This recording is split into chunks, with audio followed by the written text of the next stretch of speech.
honored host or honored guest. I don't know. I'm with Andre Talliard. He's a fitter qualified. He's here in Nelson, and we are neighbors now. And that's a very big honor for me because I was working with him from South Africa, and he's found a fantastic fit.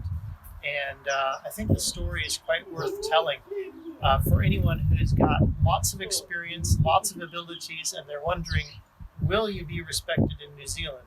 What do you believe are your main achievements in your professional life, if we just look at that? Become the foreman was one, but the fact that I was hands-on actually was better for me because I don't want to sit in the office.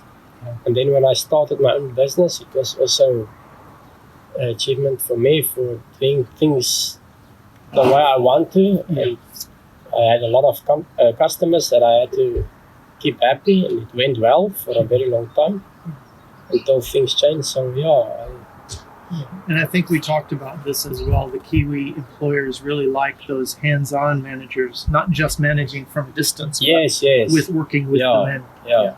It's very, very high value. I think the biggest achievement was to get out of there again in a year. Because if I waited another year, I don't think it would have been possible for me to get out. So at least myself and my kids, everybody can get out of there now. And you've got an amazing connection with an employer. We'll get to that in just a second. Your goal of coming here, it's to bring family, not just yourself, but your main family. What made you confident that it was the right opportunity, worth this effort to do? I think the safety issue there is a big problem. So whatever it takes, I have to do it. Doesn't matter what you have to do. So I came with a plan, and it happened. Everything just happened for me from the start. Everything happened well. Going through the process, you made contact with me somehow. How did you find me? I think it was on the Facebook group. Okay. Where I saw your name, and that's when I contacted you. Because I tried to get as much help as possible. Coming to a strange country that you don't even know where to go when you get here. So I just tried from there to get all the info, and Okay. And then we at that point we set up your profile, and we started to market to people, and you started to make some meetings. My opinion was to get here and face to face. I won't employ somebody if I don't see him. So I came all the way for that reason, face to face. The first guy that actually looked at it is the guy that actually employed me. So when I walked in there, he already knew me. That was a difference. Yeah. So when you say he already knew you, what are the indicators for you? How do you know that? He said to his boss when we had our little interview there, that I've seen everything that he's telling you now. You haven't seen it, but this is what I want. He meant, this is what I want. He meant you as well. According to the video that he looked at. Yes, I see. The video showed what he wants, so I just explained everything that was actually on the video again to everybody in the meeting. So because that's the question they want to know. So we covered it all. I think everything was covered, and I think it made a big difference. And from the point of view of New Zealand employers, I think that's important that the content was friendly for Kiwis. I was very much surprised because after they gave me the job, they asked me what my son and my wife is going to do. And I said, my son must come and find a job here or start to learn some direction. We're not sure yet which way he want to go. And they actually offered him a job, so they will give him work as well until he finds something. Right. Or it might be permanent, it depends. And then they asked me what my wife did before. She did all the paperwork for me. And they said, well, we can help her as well. Now, their offer to do that, it came after they already decided on you and were trying to make you commit to them. That's my theory. It's possible, I think so. I think so. They were all very friendly from the course right down. I had no issues. You actually felt welcome there.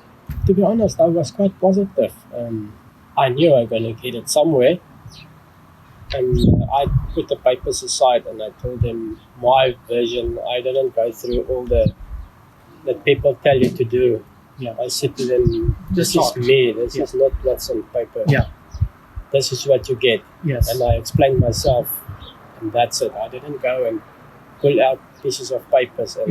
And point to the paper. You just talked. I told my story as it is, and that's it. Yes. I think they like that. I think so, yeah. Man to man, face to face. Yeah. And then let's talk about your walk through the factory. Yeah, it's a new environment with wood. I never worked with wood before. It's a sawmill, but everything is basically the same: shafts, sprockets, drive chains. If it's on any machine, it's the same thing actually. So it's not really something strange to me. It's just interesting to see the wood getting cut. So yeah, it's sawmill is the first sawmill you're going into. Yeah. And they were surprised that you were first time in a sawmill. Yeah. And they asked me if I've been in a sawmill before. I said no. But the safety side on this, I'm training the whole week. I'm not training a sign-off lockout systems. Yes. So I've got a lot of experience in the health and safety side. Okay. So eventually I'll help with that as well. They didn't find you lacking with health and safety knowledge. No. This is one bias that New Zealand employers often have. They believe that anyone coming from abroad, especially if it's not from UK or Australia or Europe, they believe that these people lack in health and safety abilities. I'm going to be honest, I think we're a bit more advanced in health and safety than here. I've been through different companies where there were very high standards on health and safety, and I got used to that. So to me, I don't think it's a... I think you might... I've never been in South Africa, but from what my experience is talking with other people, with so many international companies there that run on many continents, they have standards that are global. Yes, that's and it's also mines. Mines are very serious about injuries. Yeah, actually, all the factories that do work for the mines that I've been in, they've got high standards. They've got walkways that you walk in. You can't just walk everywhere. Yeah. You will stay into the walkway and things like that. So I think safety is quite good there. In the walkthrough in the workshop, did you point out some things that you saw that could be fixed? Yes, there's long shafts and sprockets that take a lot of time to replace or repair. So you can make that in split sections where you can just take out the piece, quick change, and put it back to save downtime. But what I saw after this first week, that they already started that process in some places. Like some of the components, you can bolt it off and just bolt a new one on. Your suggestion from your first day is being implemented now. Yes. No, they implemented some of it already. Already there, before you even got there. Not that extreme, yeah. Oh, I see, not that extreme, yeah. But we'll get there. We'll get there, yeah. Yes. The guys are very positive and something about welding or repairing of cylinder, or something that was going out for contract that you could do in-house with the hydraulics cylinders they sent out to a different company for repairs, which we can actually do there ourselves. You can basically save money for the company, and especially if there's some downtime. Yes, Yeah, okay. Well, that's just interesting, I think, because you have these dozen factories that you've been through that you know quite intimately, many of them. And then you come here, first time in a sawmill, but you see the same sorts of things because the hydraulics are hydraulics, I guess. Yeah. Machinery. Shafts, sprockets are the same. There's no difference. The only thing, which I saw, they've got a lot of imperial sizes. We only use the metric. Yeah. But to catch up, I've got to that years ago, but so... You have two sets of tools. So I'll pick it up, It's not a transfer. Are you bringing your tools, or do you have to bring No, it's too expensive to bring it over. And the tools here is not that expensive. Okay. I heard stories that you're going to pay through your neck here for tools, but it's not true. You can get them cheap. How have things gone for your first week? Some some impressions of how it is your first week to work for a New Zealand employer. You're coming in, it's your first week, you get to know there's differences in, I guess there's culture. For you, how was it? The work ethic? The most difficult part was to understand the people, the tone of when they talk, and the accent. So you have to listen very carefully. But I'm getting there, and they also start to talk slowly when they talk to me. So I think it will balance out one of these days. So I'll get one of these days. I'll get through that.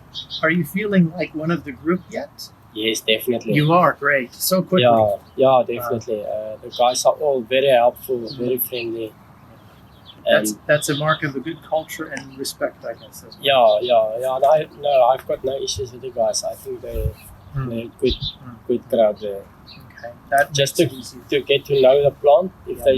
You need to know, learn the names of the machines, what machine is where, and once that is sorted, I'll be going.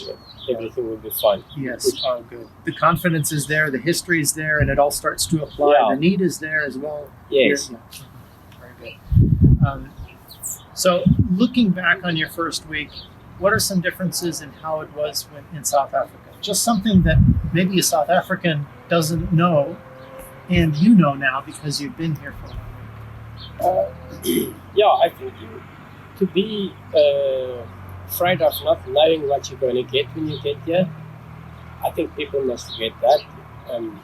It's you will fit in. It's not a different. It's just the people are slightly different. The accents, like I said, but the work-wise, it's all the same. There's no. Just respect their ways and the way they do things and do that. That's it. Yeah. If you respect some things about what they do, everything works. There's no bias. You have to fit into their stuff, the way they do things. And you can be from any country, you can have any other qualities, but the main thing is we're working together. What do you think the difference would be if you didn't use my services versus since you did use it? Would there be any differences in your experience of this trip? I think it even make me more comfortable because they already know who I am. They've got a better picture already. When I get here, it's like fine touch, the fine tuning to get the final things set. And so without it, I think yes, it would have been a different story. Have to explain everything. Might not even had the call to come and see them because they look through a lot of CVs. People apply from all over, including South Africa. I think that put me one step ahead, seeing what they can get and understand better. So I really think it did make a big difference. Well, that's an honor for me to play a small role, to shine a light onto your... I think it was a big honor. Oh, well, I'm honored just the same that, this is fantastic. And to make it even better, you're in the same town now. Yeah. So we're neighbors. Yeah. So when you came to New Zealand, you were staying at different places and you met with other South Africans. Yeah, it's a homestay in Torbay, also South African people there.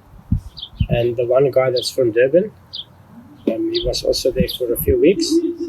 So I said, well, I'm going to take a road trip. And he said he's in, he will come with me. Yes. So both of us take on the strange and unknown and head down south, all the way from Auckland right through to Christchurch and back to Nelson and all the way back to Auckland. 7-day trip, 3,500 kilometers. Stayed at different backpackers on the road, but it was a nice adventure. How many South Africans did you meet at the different backpackers and places just by contact? At the homestay where we were, the South African people owned the place. And there was 3 guys staying there, also South Africans. The people that rent the car to me, that was South African. We went to Spur one night and I found one of the electricians worked for me at Afrox many years ago. Oh. Yeah, he was still a young guy and now he's good. Yeah. Nice guy. So I met him there again. Yeah. made contact again. What an He's in interesting- Auckland. Yeah. So yeah, it was quite a interesting Like trip. destiny. Yeah, Coming to contact with your previous contacts here in New Zealand. yes. Okay, so you met with a number of South Africans here. Many of them were looking for work. Some of them had work. Yeah, he had work already. Some are still looking for work, yeah. And the ones that were looking for work, what percent were actively looking with meetings, and how many were stuck behind the computer screen sending? I think most of them sit with the computer and hope for feedback, for people to phone back and arrange interviews, which actually don't work. You can't do that. Up to a point. I mean, all my seek and trade me applications from South Africa, nothing came through. Yeah. So I don't think it worked from there. Direct contact. And you Yeah. offered this to them when you met them sometimes. You would offer them to go and make direct contact. Yes. And We spoke about it, yeah. almost how many people, what percent listened to you? And There's 3 people staying there, but 2 of them already had a job, okay. but not the ultimate job. That's something to keep them busy. Yeah. So they're still looking to get the right job. Right job. Yeah. To get the residency job. Yes. Okay. Yeah. All right. Well, I thought that was quite interesting that that Andre went around in New Zealand and he found other South Africans and they were applying for work through the computer, which they could have done it at home in South Africa. Exactly. Yeah. That's my point. Yeah. Yeah. And you offered them to go, and many of them refused. No, refused to go. they already had work. The one guy that was he accepted and he Okay. came with me. Oh, yes, I see. Yeah. Okay. But he still didn't, he was resisting to go to make meetings.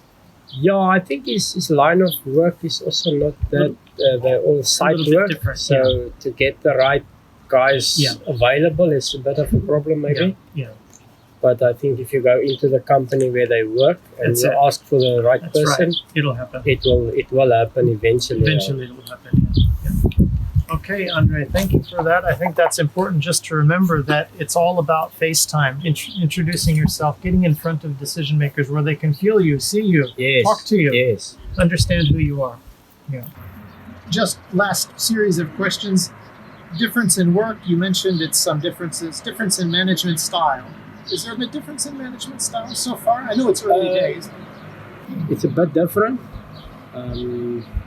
So control about your hours, your working hours. They allow you to work like you want. And you can start early, you can work a bit later to finish the work. So there's no restrictions. Flexibility. Flexibility is there. Very helpful. I mean, with everything. I had to go do my IRD number. They told me to go. Just tell go. me where to go. Yeah. Just go, On do company it, time. and come back. Yeah. Yeah. So there's no They don't. rush. Yeah. They're not counting minutes. And, No. And that's a difference. Yeah. That is a difference. I just think you should give the same back. Yes, that's what they expect. Yeah. If you work 10 minutes later, then so be it. So they call it work-life balance, and they also call it what comes around goes around, or swings and roundabouts. Yeah, So yeah. this, I let you go see your son's graduation, and if I need help on the weekend, Yes, of yeah, course. yeah. Yeah. That's not it. Cost of things are different in cost. I think if you try convert the cost, you're gonna hold back like I do. It's a bit difficult at this stage, but the moment you earn dollars, I think it will be a different picture. Yeah. But you don't have to buy expensive. There is No. places where you can get what you need at a better price. So just need to shop around and find the right places. Many South Africans have this sense that there's a difference here about status. So they tell me that in South Africa, it's important to have the best everything: car, clothes, Yes. restaurants, everything. Yes, that's true. And here, people don't really care. Yeah, I see that. In South Africa, they want a nice shiny car and a big engine and this and that. Yeah, everybody drives what they get. And and it doesn't Yeah. it doesn't reflect on their No, nobody look at you if you've got an old car. Just go, you do your thing, Yeah. which is better. It gets you there. Yeah, of course. Security. We were talking a little bit earlier about this place and how in some countries places like this would have a guard here and here. You don't need security. Yeah. You can leave your car on. Nothing will happen. Yeah. That's a big difference.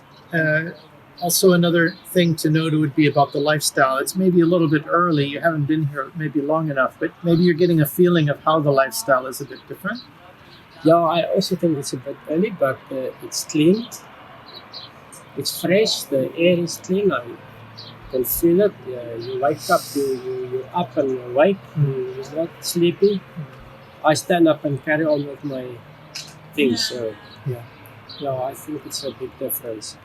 One thing that we both had coats off. Then the sun went behind a cloud. We both put our jackets on, and now the sun is out. Yeah. So that's New Zealand. Yeah, but it's nice.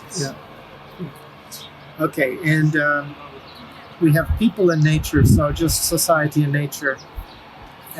Differences there. I mean, I know South Africa's got beautiful parts. Maybe it's degrading over time. People can be maybe sometimes threatening, but you have your family there. So, yeah, my main goal is to get them out there. That was my whole start, was to get them safe. Yeah. Which I think is the right place for them to be. Yeah. The people, are all friendly. It's a different environment than what I'm used to. Thank you for the references that you've given already. And signing out, this is Tate, and this is Andre. And hope you enjoyed this story about a successful transition from South Africa to New Zealand.